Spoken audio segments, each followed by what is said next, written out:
My brother Alex always had a way of taking what wasn't his. When we were kids, he'd take my toys, claiming he deserved them more.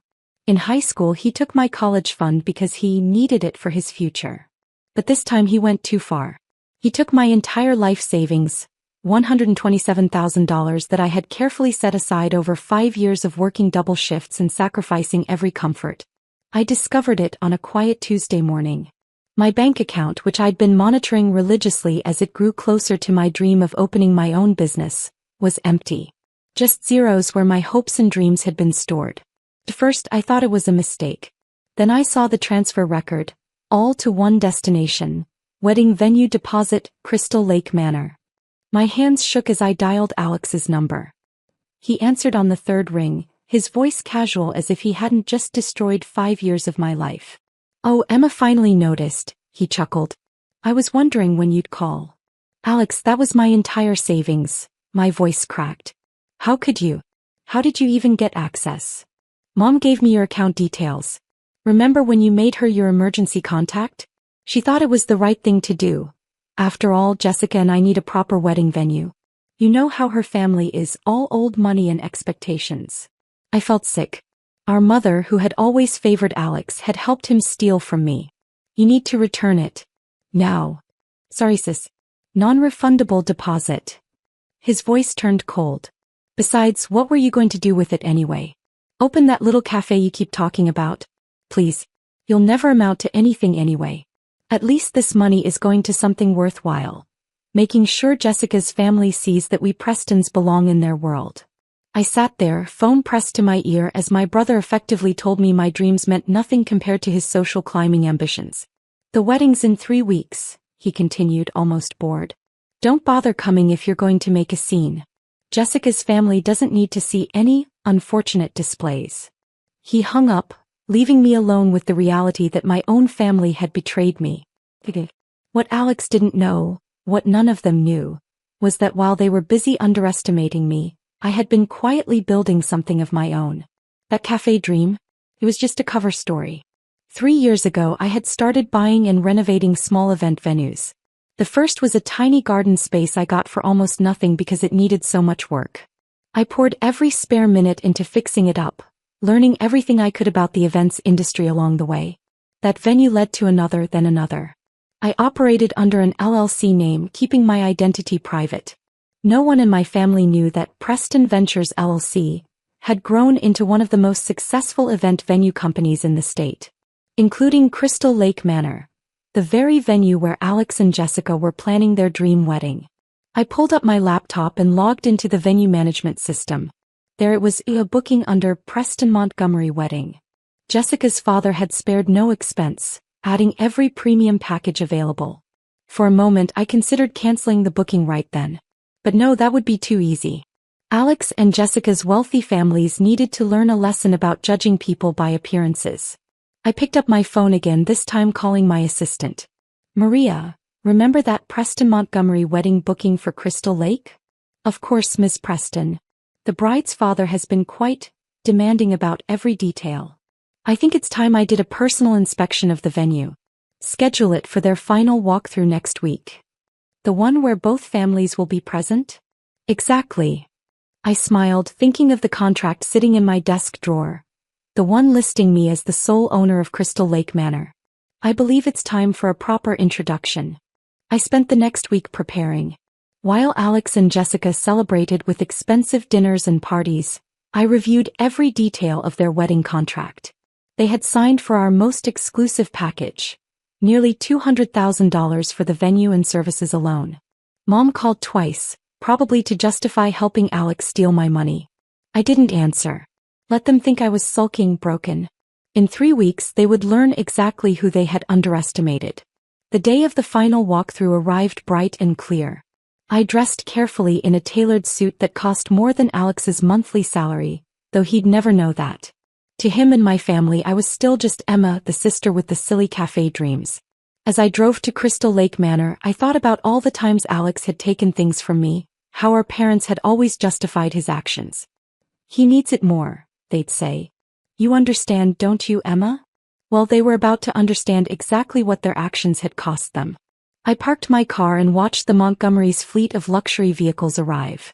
Jessica stepped out of a Mercedes wearing designer clothes that probably cost more than what she thought I made in a month. Alex was right behind her, looking every bit the social climber in his new suit. Our parents arrived last, my mother already fawning over Jessica's family. Time to show them who really belonged in this world. I waited until they were all gathered in the grand entrance hall, Alex bragging about how he'd secured such an exclusive venue. Then I walked in, my heels clicking on the marble floor. "Welcome to Crystal Lake Manor," I said, watching their faces turn toward me in confusion. "I believe it's time we discussed some changes to your contract." The silence that fell over the grand entrance hall was absolute. Alex's mouth hung open, his practiced sophistication crumbling as he stared at me.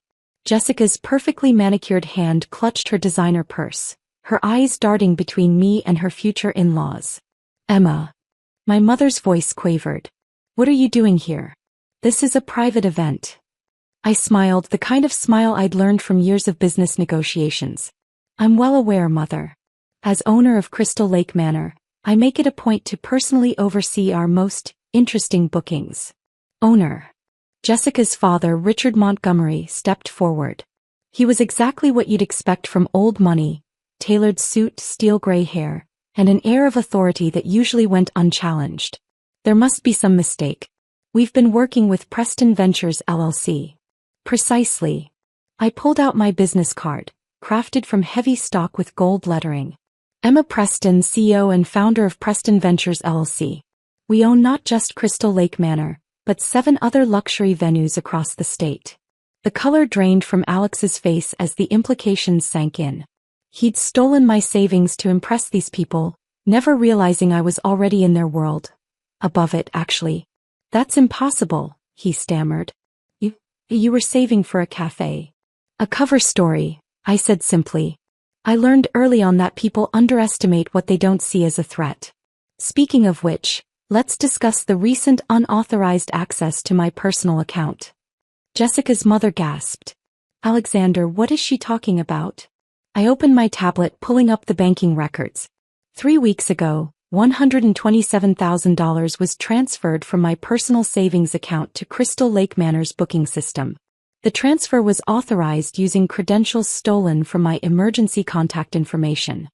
"It wasn't stealing," my mother interjected, her voice shrill. "Alex needed it for the wedding." "You've always been so selfish, Emma. Your brother deserved." "Deserved what exactly?" I cut her off. "The right to steal from me? To dismiss my dreams while using my money to fund his social climbing." Richard Montgomery's face had turned an interesting shade of red. "Jessica, is this true? Was your wedding venue booked with stolen money?" Jessica's perfect composure cracked. "Daddy, I didn't know. Alex said he had savings." "Oh, he had savings," I smiled coldly. "Mine." I turned to Maria, who had quietly appeared at my side. "Please pull up the original contract for the Preston Montgomery wedding." She handed me a leather portfolio. I opened it, removing the contract that Alex and Jessica had signed with such pride. According to Section 7.3, any evidence of fraudulent payment or illegal activity renders this contract null and void. "You can't do this." Alex lunged forward, but Jessica's father held him back. "Actually, I can. And I should." I met each of their eyes in turn. "But I'm willing to offer an alternative arrangement." The room held its breath. Even the Montgomerys, used to being the most powerful people in any room, waited for my next words. Option 1. I cancel the contract, return the stolen funds to my account, and press charges for theft and fraud. Your perfect wedding dissolves and Alex faces potential jail time. My brother's face went from red to white. Our mother started to speak, but I held up my hand. Option 2. You return my money with interest, let's say an even $150,000. Alex publicly admits to his theft, and you all sign a new contract at double the original rate. After all, premium venues come with premium prices. "That's extortion," Alex sputtered. "No, brother dear. That's business." I handed him a pen. "You have 10 minutes to decide." Though I should mention, we're the only venue in the state that could host an event of this size on your chosen date. Jessica's family has already sent out the invitations, haven't they? The next few minutes were chaos. Jessica's parents huddled in a corner, furiously whispering. Our mother tried to approach me, but Maria smoothly stepped between us. Alex stood alone, his dreams of social elevation crumbling around him. Finally, Richard Montgomery stepped forward. We'll pay the new rate, he said stiffly, and ensure that the borrowed funds are returned immediately. Excellent choice. I produced a new contract. You'll find everything in order. As they signed, I noticed Jessica staring at me with a mixture of fear and fascination. She thought she was marrying into a family of social climbers, only to discover her future sister-in-law was the one holding all the cards. One more thing, I added as they finished signing. Alex is fond of taking things that don't belong to him. Consider this contract his last chance. Any future attempts to access my accounts or assets will result in immediate legal action. My brother wouldn't meet my eyes. Good. Let him remember this moment the next time he thought about taking something of mine. The wedding can proceed as planned, I continued, gathering the signed papers. Though I suggest you all remember something. Success isn't about who you know or what you take from others. It's about what you build for yourself. I turned to leave, then paused. Oh, and Alex, remember what you said about me never amounting to anything? Next time, check who owns the building before you make assumptions. The aftermath was exactly what you'd expect. The wedding went ahead, though it was hardly the joyous occasion they'd planned. Alex and Jessica had to downgrade several elements to afford the new rate, and the Montgomery family treated them with notably less warmth. Our mother tried to apologize a week later, claiming she'd only wanted to help her son. I sent her response through my lawyer, a cease and desist letter and documentation of exactly how much money Alex had taken from me over the years. As for my business, the story somehow made its way through high society circles. Apparently, people were impressed by how I'd handled the situation. Our bookings doubled, then tripled. We acquired 3 more venues the following year. Sometimes I drive past Crystal Lake Manor at night, remembering how it felt to stand in that entrance hall and finally show my family who I really was. The venue is beautiful in the moonlight, its windows glowing softly, hosting other people's dream events. Alex and Jessica's wedding photos still hang in the venue's gallery, along with hundreds of others. But theirs has a special place, right next to my first business license and the original deed to the property. A reminder that sometimes the best revenge isn't about getting even. It's about rising so far above those who doubted you that they can never reach you again. The last I heard, Alex had taken a job at one of Jessica's father's companies, a junior position with little chance of advancement. The Montgomerys never quite got over discovering their dream venue had been booked with stolen money. Me. I'm still buying venues, still growing my empire. But now everyone knows exactly who they're dealing with. No more cover stories, no more hiding my success. After all, I've learned that the best way to stop people from taking what's yours is to make sure they know exactly how much you're worth.